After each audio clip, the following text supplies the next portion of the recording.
அவர் இறங்கி இருக்காரு. விஜய் வந்துட்டான் பாரு, இவருக்கு லேசா இல்ல, உச்சந்தல இருந்து உள்ளங்கால் வரைக்கும் நடுங்குறாரு. எப்படிங்கிறாரு? நடுங்குது. எங்க ஒரே குளிரு, பயம். எப்ப பாரு விஜய விமர்சிக்கிறதுக்கு இவருக்கு என்ன அருகதை தகுதி இருக்கு? அவன் வரான் வரல, உனக்கு அது தேவையில்லை. இப்ப நான் கூட நாளைக்கு எங்க வேணாலும் வரலாம். வசதி வாய்ப்பு அது அப்பாயப்பட்டது.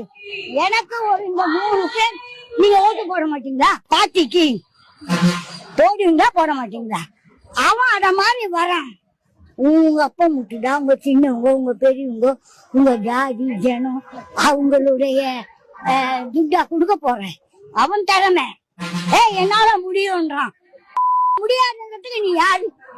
முடியாத நீயே டெய் அடிச்சுன்னு கலர் அடிச்சுன்னு மேக்கப் பண்ணு அப்படி வந்து நிக்கிற. இதெல்லாம் யார் வீட்டு பண்ணும்? இது யார் கொடுத்தது? மக்கள் எல்லாம் இதான உண்மை. விஜய நீ ஏன் விமர்சிக்கிற?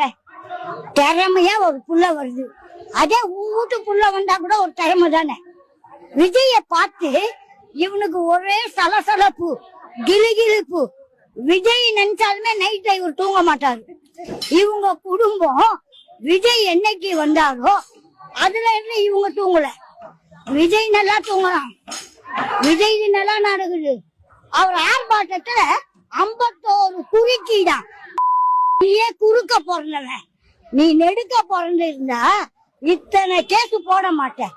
அவனுக்கு 1.5 கோடி கேஸ் போட்டியே, அவன் 1.5 கோடி கட்ட தயார். ஆனா நீ எத்தனை கோடி தின்ன? அதுக்கெல்லாம் கணக்கு இருக்கான்னா உனக்கு, உங்க அப்பனுக்கு, உங்க சித்தப்பனுக்கு, உங்க தம்பிங்களுக்கு, உங்க மொத்த பேர்கிட்ட இருக்கிற கணக்கை நீங்க ஒரு நாளாவது காட்டி இருப்பீங்களா?